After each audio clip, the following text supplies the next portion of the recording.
here. To make an intro. What?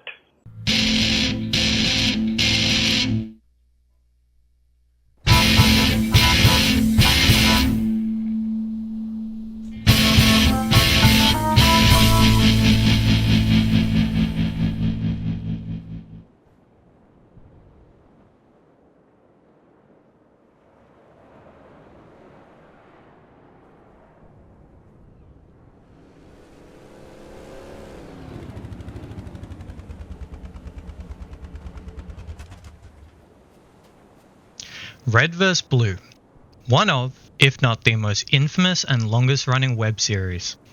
It's something near and dear to me, being exposed to edgy over-the-top edits long before I should have.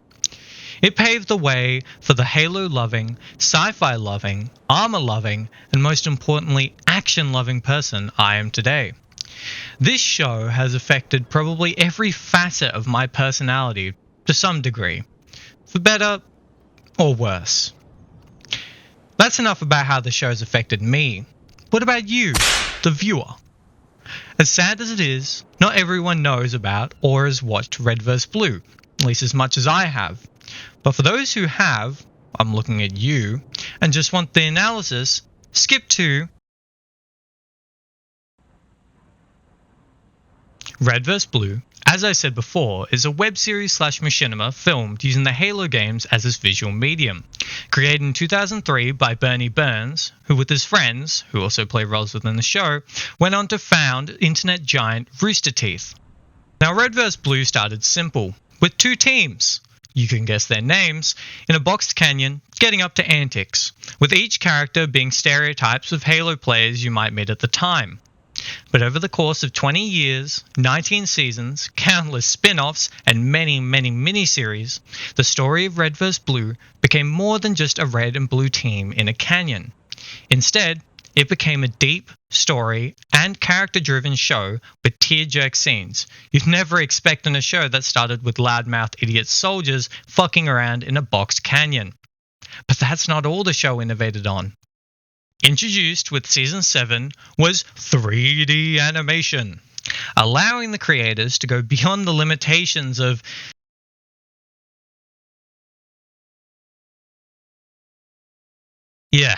this was done by enlisting the help of now infamous animator Monty Oum, who started directing and creating some of the craziest, most intense fight scenes of any web series to date.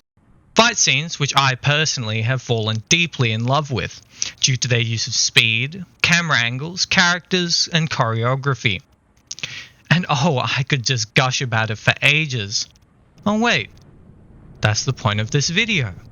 Now, Monty Oum was a fantastic animator, choreographer, and most importantly, director, making every one of his scenes special in their own unique way, with him mixing and matching these elements like a witch over a cauldron, or more realistically, an overworked animator hunched over a computer. Now, I know I just harped on about Monty like he's a god, which he is, but I just want to acknowledge that Monty wasn't the sole animator of these projects, and your praise should also be directed towards the many talented animators who worked at Rooster Teeth at the time. As much as I want to harp on and analyze every single fight scene, sadly, I must only pick one.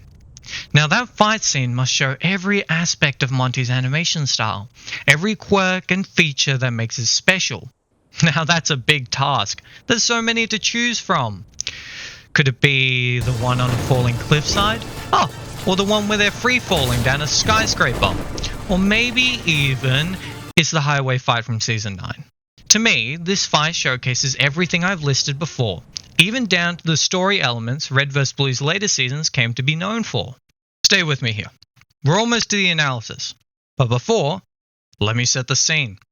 This fight scene is in Season 9, which takes place before the events of Seasons 1 through to 8, during a prequel era called Project Freelancer, where an elite group of agents dubbed Freelancers, led by the director, imaginative names I know, are tasked with getting valuable intelligence and technology from an enemy force known as Charon Industries. Charon has hired mercenaries called the Insurrectionists as guards. God, they're killing it with these names, I know. In this fight scene, the freelancer agents of York in the tan armor, Maine in the white armor, and Carolina in the blue armor are tasked with retrieving and extracting an important MacGuffin in the form of a plain white briefcase. And well, who would have thought the insurrectionists are tasked with stopping them? Because what would a fight scene be without enemies outfitted in edgy red and black armor? Real on the nose type shit. Now, as promised, let the analysis begin. Nice work, Maine. Thanks. Yep, subtle as always. Although not the explicit start of the fight, this intro scene showcases what I consider to be the centerpiece of the fight, and naturally what drives it forward. The almighty white briefcase. Or even though it's just a simple white box, pay close attention to it, and I'll show you how this simple box affects the equilibrium of the fight. As all good fights should, we start with a standard wide/aerial shot, slowly moving through the sky. Although basic, it helps to frame the environment we're in, i.e. highway with a lot of cars, as well as the relative positions of both the freelancers on the road and the insurrectionists in the sky, tailing close behind. Quickly though, we cut to a close-up shot following the car. This juxtaposition of both speed and focus helps to reinforce the speed of the Warthog, the car they're driving, as it ducks in and out of traffic, creating a very hectic atmosphere for the viewer. And with a "Here they come" exclaimed by Carolina, Here they come! they're fully introduced to the insurrectionists, with Jeff Williams' beautiful soundtrack blaring in our ears. Straight off the bat, we get wide following shots, shifting the visual attention to the enemies, who are in hot pursuit, creating an intense dynamic while maintaining the Warthog in view to anchor the viewer and keep the scene-to-scene fluidity. For our first bit of Monty Oum's spice, it's revealed that it's not going to be just helicopters chasing them, but rather the insurrectionists themselves. Outfitted with jetpacks, this new dimension of potential movement allows for the next scene, where we see them pushing up towards the freelancers using moving cars as mobile cover. What may seem like a standard move of enemies moving up towards the friendly's position, it's instead made visually and mentally interesting by the enemies having to duck, weave, and fly between the moving cars as the camera follows them slowly making ground. With a long panning shot, it immerses you into the environment of the road, with you almost acting as a camera on wheels. Get it? Just as you think the camera is about to refocus on the freelancers standing ground, it just flies past them, instead focusing on the newly revealed sniper who is, quote-unquote, flanking them. Or, well, as much as you can flank on a moving road. At this point in the fight, we have more information than the freelancers, as the camera transitions into a first-person POV. Although this POV shot may seem unnatural and is never really used again, the use of a single solid cut into the shot change makes it far less jarring. Meanwhile, the POV shot itself helps support how hectic and hard it is for him to aim in the conditions of the fight. Just look at it. This reinforces his skills, as in the very next scene, despite the odds stacked against him, he hits the shot! Well, almost. If you pay close attention, if the brick wall named Maine didn't body block the shot, it would have gone directly into Carolina's spine, ending her right then and there, confirming his aforementioned skills as a sniper. At the same time as this detail, although not focused on, we can see Maine lose the griff shot, as it falls into the car, setting up a Chekhov's gun scenario. Now, as dire as things look, I think it's time for some more spice, as we swap to our solo freelancer Tex. This scene is pretty basic, with lots of wide and single shots to establish context. Although an interesting angle is here, when Tex swerves on the bike. Monty utilizes an extreme low angle looking up at Tex, with the camera following through the movement, focusing on her bike. This helps create tension behind the movement and add impact to the eventual rocket shot, right there, as a shot change coincides with it. Now, this isn't the last time we'll see something like this, but that's for later. From here on, it's a lot more general action, utilizing long, uncut shots to follow it. As Tex closes out her fight, we jump back to the main crew, with some token red vs blue witty dialogue, as the insurrectionists engage in some good old CQB. Carolina immediately goes for the disarm to tip the scales in her favour, as she knows she's the better CQB fighter. As the fight progresses and the female insurrectionist pulls out a machete, hey, that's cheating, we see Monty use a continuous shot, one that we're going to be following for quite a while, as it follows through the scene, always focusing on, you guessed it, the briefcase. Now get ready. Just as we think Carolina is finished, hanging on by a thread, York veers the car. Still keeping the same shot, by the way, as Carolina and the buff dude are thrown onto the truck bed. Now here's what's special. By utilizing the briefcase and the buff dude's acquisition of it, Monty has been able to smoothly segue the fight from car to truck bed without a hitch or bump. Get it? With Carolina now having it, shifting the fight from freelancers chasing insurrectionists back to insurrectionists chasing freelancers. Fuck, these names are long. As it served its purpose of moving the fight along, we start focusing less on the briefcase and instead of the attackers, such as the flying SMGs pinning Carolina down, or the barrels being thrown at York. All of this being followed by the camera. We see the more hectic the situation the character is in, the more the camera starts zooming in and out as well as shaking, to really put you into the feeling of being in a car, dodging and weaving barrels, or attempting to regain balance with a jetpack on a highway. Not that you'd be in any of those situations, hopefully. This is highlighted as the tides shift yet again, as Maine takes the sniper out of the equation in a brutal yet deserved manner. And we can see examples of both the hectic camera method and the opposite, as the camera steadies just as the sniper... Well, that was pointless. As quick as the sniper was taken out, the camera does a quick zoom in and out to establish, then follow through on Maine's jump. As the camera follows Maine, it also led into his attempted grapple, transferring yet again into another exaggerated punch, with the low-angle camera travelling with Maine upwards to the apex of his punch. Well, attempted punch. You notice it? The subtle, yet beautiful switching of the briefcases. And despite how hectic this fight is, using only visual cues, thus hinting that the agents are doing this instinctively, the briefcase is magnetically transferred to Maine, who, due to being a heavyweight, is better suited for the objective. This reinforces their long past working as a team, as well as training as elite soldiers, even though we're only shown a sliver of that in the show itself. A very big missed opportunity. So not only do we have the visuals, we also have the non-verbal storytelling to boot. This then shifts the fight from the focus being on getting Carolina to now getting Maine, as we also see a shift in opponents, as Carolina and Maine spin around to focus on more well-suited combatants. Now just as things are looking dicey, look who comes back! It's York!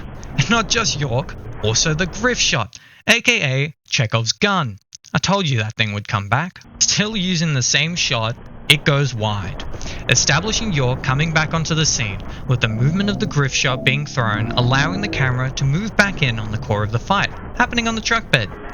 Instead of just cutting or panning back over to the fight, you have a plot-important object to follow back into it, acting as a smoother gradient rather than a hard cut. This highlights how Monty Oum keeps adding things to the environment just to fly and be tossed around, such as the barrels or the Griff shot, thus allowing him to keep the camera always flowing from one situation to the next, while still having something for the camera to focus on, as to not bring the viewer out of the fight, via the previously mentioned smooth gradient. As Carolina grabs the Griff shot, we see aggressive moves like the stab, understatement of the century by the way, utilize a closer angle to make it more intimate, while the slow-mo shots just before use a wider shot to better show them missing due to the speed of Carolina, as the camera acts only to focus on the combat at the present time. The camera, again, follows a gun, that's if you can count the Griff shot as a gun, being thrown to once again smoothly transition into a new situation, that being Maine's predicament, where Maine, now faced with a unpredicted armament, is put at a disadvantage, being caught off guard by the gun. This results in him being severely injured. As much as this scene hurts, just like the camera shot of Carolina on the front of the car, the camera follows Maine to the ground, giving a below shot of the strong guy, giving him more power in the scene as he shoots Maine. I shed a tear every time. In a fit of desperation, Carolina engages the strong dude in an attempt to protect Maine, during which she is seen going off frame at multiple points. This is to put emphasis on her speed, as well as to focus the attention on the big dude being beaten up rather than Carolina beating him up, focusing more on the speed of the punches rather than the strength. But eventually it switches back to Carolina to showcase yet again the speed at which she is fighting, as she rightfully so beats and embarrasses the shit out of these guys. It looks sick as. I know I keep bringing this up, but we are still on the same shot. And now, we're panning around the fight to focus back onto Maine to show how he's feeling. Not well, that is. This whole fight is starting to feel like a game of Pong, with how many times we're circling between focus. But maybe that's the point. This circling demonstrates the tug-of-war and attrition-style nature of this fight, with no clear winning team at any point. This, on top of Monty Oum's style, has the camera following the action and its movements, so who it focuses on is entirely dictated by the action of the fighters, rather than having a fight take place in a setting with a camera capturing it. Anyway, let's get back to see how Maine's doing. Again, not well. He's looking a bit worse for wear and a bit angry as he loads the griff shot, ready to blow the dude sky high. Instead, the truck is blown sky high, and Maine's condition is made no better.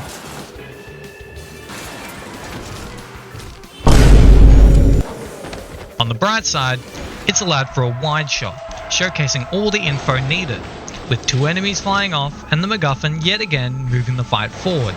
In this case, quite literally forward, as Carolina is seen lunging forward to grab it. As quickly as Carolina got it, the briefcase is back into the strong dude's hands. As guess who's back? It's Texas! And with that, this almost 2-minute long uncut scene comes to an end. But that's still not the end of the fight. We have more to go, so keep your seatbelts on.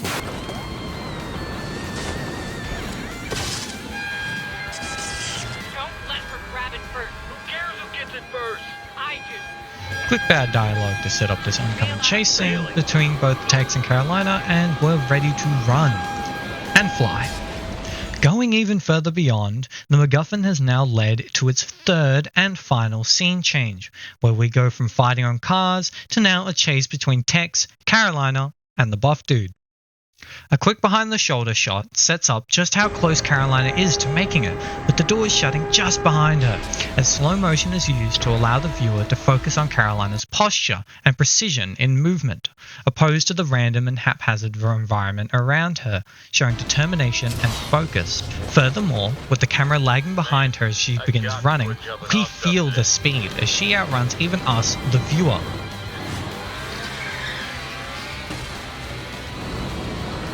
Fall back, Agent Carolina. I've got this. You fall back. With York being left behind yet again, in the swift chase through the tunnels, we exit, with Tex giving up her bike to destroy the Falcon helicopter, all while Carolina passes Tex, establishing a gap in skill, where due to Tex giving up her mechanical advantage, the bike, she loses the race to Carolina, who is instead relying on pure physical prowess.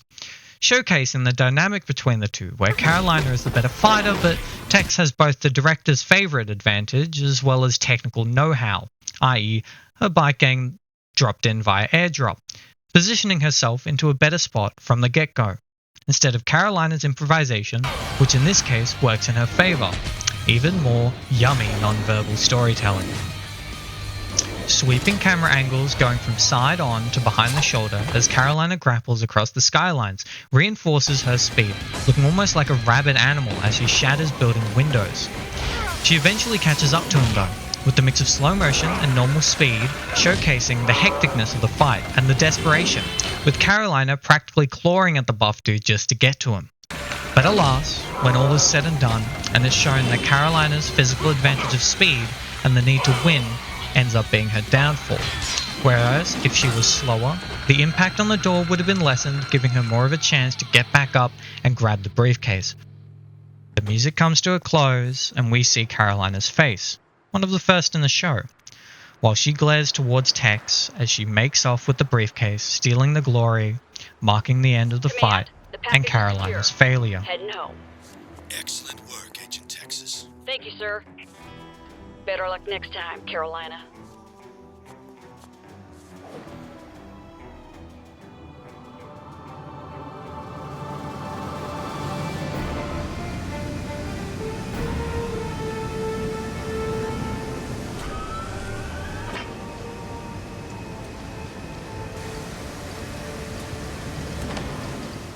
despite this more somber end, the very final scene of the pelican swooping in and the close shot showing only Carolina grabbing York's outstretched hand shows how despite Tex winning in the end, Carolina has the support of her fellow freelancers, especially York, who despite jumping off cars and buildings for her, still supports her and lends out his hand, ending this analysis. Well, that's it. That's the fight. The fight I've wanted to yap about for years. I would do some type of conclusion summarizing everything, but I feel it would only act to bloat this already long video. And well, I just hope you all enjoyed it. More importantly, I hope that for those of you who haven't watched it yet, I've influenced you to give Red vs. Blue a try. Or if you're one of the people who have already watched it, you've now found a new appreciation for the animation. And, well, if you're like me and have already watched these scenes a gazillion times, I hope you at least enjoyed my ramblings, as incoherent as they may have been. And finally, I would like to thank Monty Oum for supplying us with such a wealth of beautiful animations. May he rest in peace. And also a thank you for all those who were at Rooster Teeth who helped it happen. And, of course, thank you for watching. And have a good one. See you later, alligator.